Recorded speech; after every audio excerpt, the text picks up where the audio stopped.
What's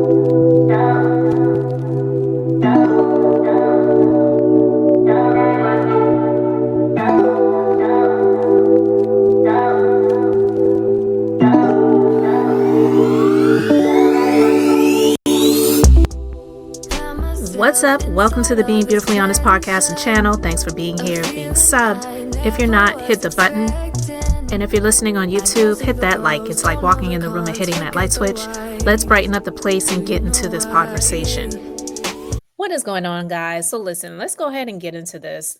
One of the reasons why I wanted to even talk about this subject is because there's been a few people, more than a few people, who feel like Tony Buzbee is a clout chaser. Tony Buzbee is the devil. Tony Buzbee does go after successful Black men. And I'm not here championing Tony Buzbee, okay? And when he represented a plaintiff who decided to drop her lawsuit when she was suing Jay-Z, a lot of people made Tony Buzbee out to be the devil. And even prior to that, because he did the press conference where he was talking about all of these people that he had vetted and confirmed that they definitely probably do have a possible case against Sean Combs civilly, and that his firm were still vetting some of the people to make sure that they actually did indeed have a case and believe they were actual victims of his predatory ways. A lot of people who had never heard of Tony Buzbee before just felt like, yeah, this man, he definitely is going after successful Black men. And some people still feel that way.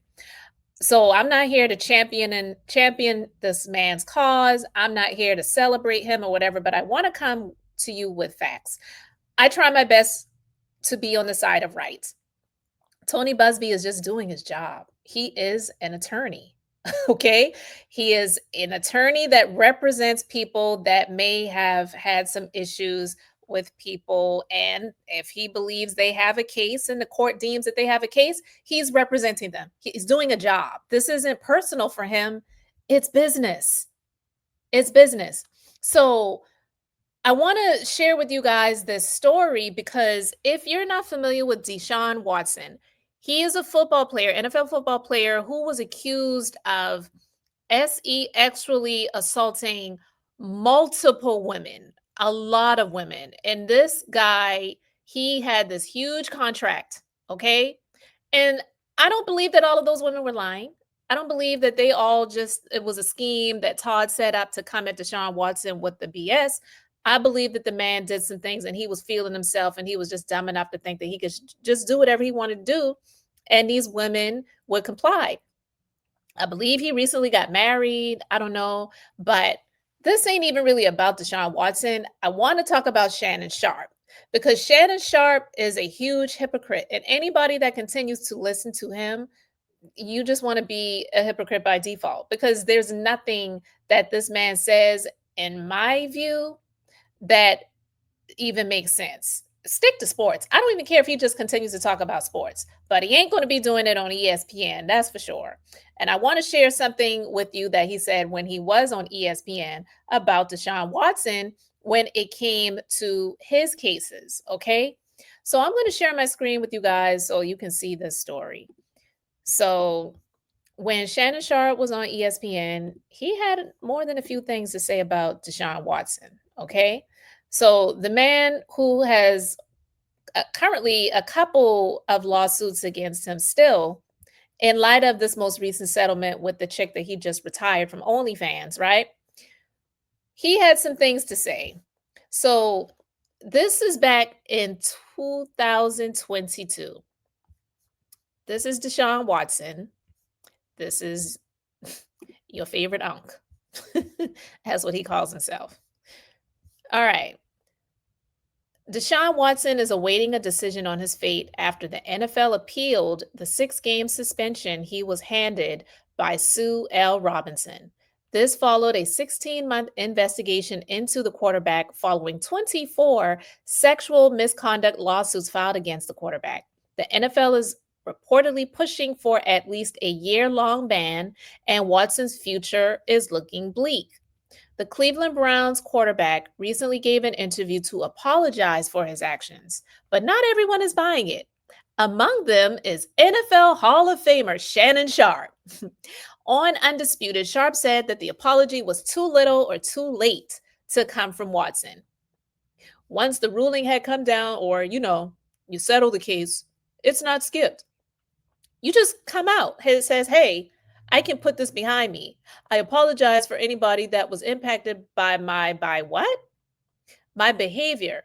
What have you wanted to, whatever you wanted to word it? You got representation. You got people that can word it appropriately and you can move on. This is what Shannon's saying. The Undisputed co host also noted that the apology should have happened after the settlements.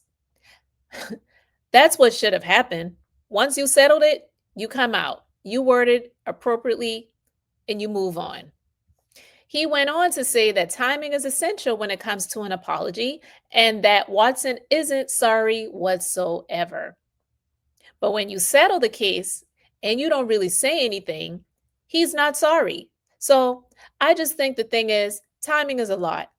Have a lot to do with the apology. Skip, timing is everything with an apology. This is when he was on ESPN with Skip Bayless.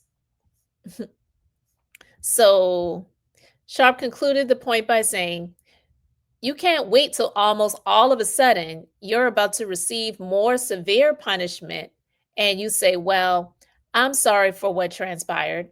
I'm sorry that I impacted these women. And this is Deshaun Watson right here. In an interview before the Browns faced the Jacksonville Jaguars in their opening preseason fixture, Deshaun Watson made his apology. And again, this isn't about Deshaun Watson. This is about the hypocrisy of Shannon Sharpe. And so Shannon's telling Skip Bayless, Deshaun ain't sorry. I ain't buying that bull jive. Because if he was really sorry, he would have made an apology after the settlements. But now that he's finding out that the NFL wants to come down with some more punishment for him that's more severe, now all of a sudden he wants to come out and make an apology. Here's the thing. I'm not saying that Shannon's thoughts weren't valid and it couldn't have even been true. I don't follow sports and I didn't follow this story enough to even really care. But a broken clock is right twice a day. Just because something Shannon Sharpe said may have made sense, now you look at it and it's like, dude, you're a whole hypocrite because during the time of you saying that, you and your old ass was screwing this young chick that you met when she was 19 years old, just living this wild, just lascivious, treacherous, nefarious lifestyle. And you're sitting here judging somebody else. Now I get it. You were sitting in the seat of a sports analyst and, giving your opinions about these players. But yet maybe that should have been a topic that you should have skipped because now here you are trying to get your spot back on ESPN. So you made that quick settlement because you're hoping that it could possibly just let some time go by, let some other topics come up, let some other people become the point of contention and the topics of the day. And maybe this will all be water under the bridge and it'll allow me to come back on ESPN to have that security. Because about it is, even though he's got a lot of followers and he's got a lot of views, I don't think he'll ever see it like he saw it with the Cat Williams sit down. I still will never call that an interview because Cat Williams gave him that layup. Shannon Sharpe was not important in that factor. He was just on Shannon Sharpe's platform, and that's it. And he chose to go to that platform because a lot of the people that he wanted to talk about and address, Shannon gave an opportunity for them to come on his platform prior to Cat Williams coming on there. So he was pretty much just calling out those people on the same platform that they were previously on, period. Shannon Sharpe really was a non-factor. Shannon could have not been in the room and didn't have one card in his hand, and Cat could have just sat there, drunk his liquor, and say however he was feeling about these people and then leave. Shannon didn't have to be there.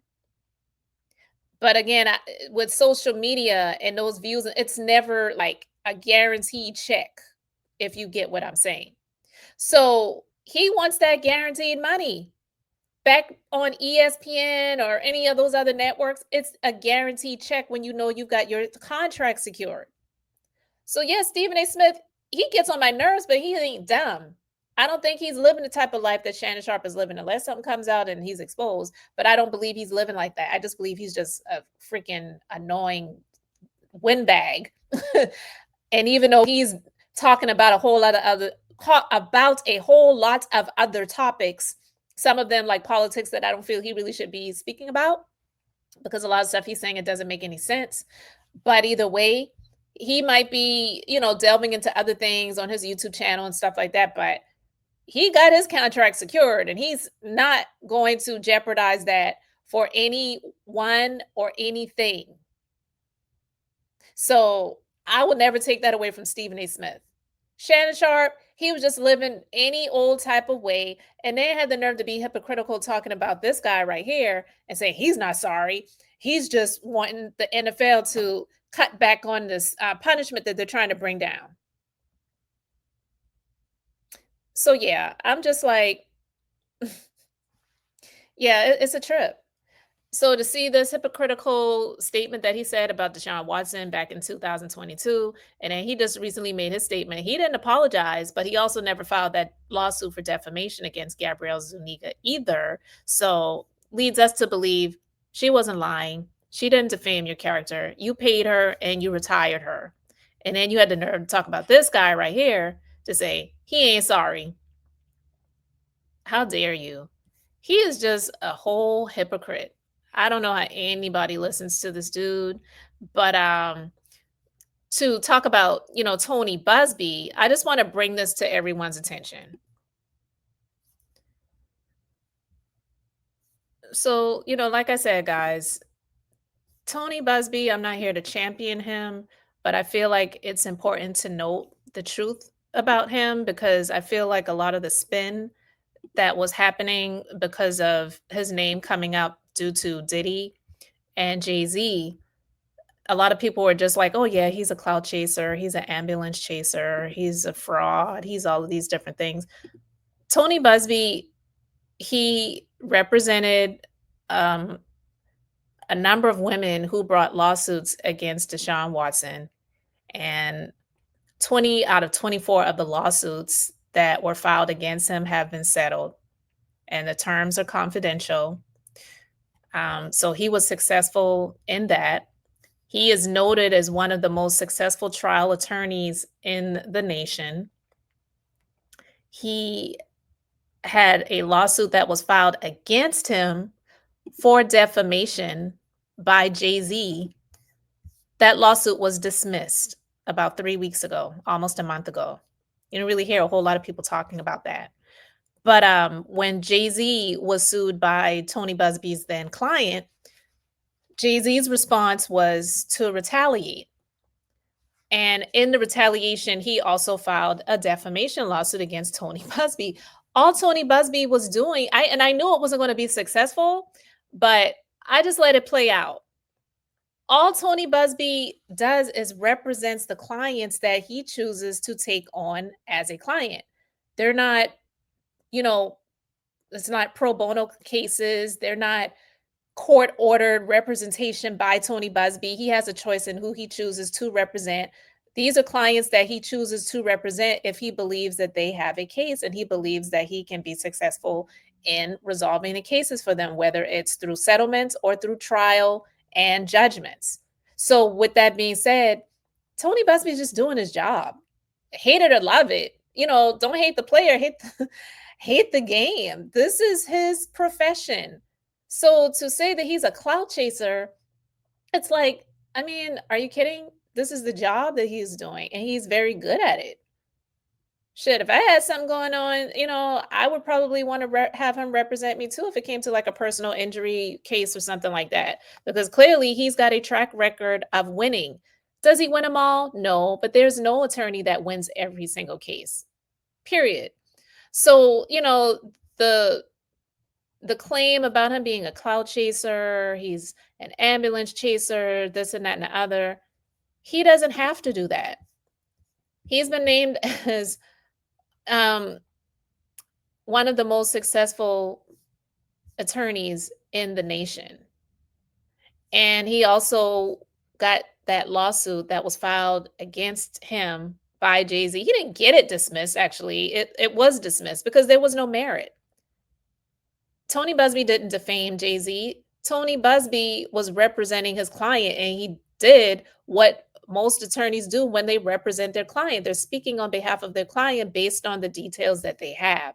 You cannot sue them for defamation of character for that. And so I knew it was not going to win. So, with all of that being said, it's just like, yeah, you may not care for him and you don't have to. I don't know the dude, so I'm not even saying I like him. I'm just saying he is who he is, an attorney that represents their clients. He's done interviews, he's done the the press conferences and all of those different things, the press releases, all of that type of stuff. But the man, he's just doing his job. And he represented a lot of people and he was successful in winning a lot of cases. So, with all that being said, like I said, this isn't about Tony Buzbee, but I just wanted to bring that to people's attention because I just feel that some people, they kind of go overboard when it comes to what they say about certain things and about certain topics. And Jay-Z was not a victim of Tony Buzbee. And Shannon Sharpe definitely was not a victim of Tony Buzbee. All he was doing was representing his clients. And then for Shannon Sharpe to say what he said about Deshaun Watson, he's just a huge hypocrite. He ain't sorry. He's just sorry because the NFL is trying to punish him and he wants to make his comeback. What about you? I haven't heard one apology from Shannon Sharpe. I really hope he keeps it. If he was going to try to conjure one up, keep that apology, dude, because you're not sorry. And Gabrielle Zuniga did not defame your character, neither did Tony Buzbee. And that's why he didn't file those lawsuits. Shannon Sharpe is a whole clown. I just wanted to share this with you guys, and I want to know what you guys think about it. So let me know your thoughts in the comments. Thanks for being here, liking, and subscribing. I'm Beth, just being beautifully honest. So until next time, I wanted to keep it brief, beautiful, and now I'm going to say bye.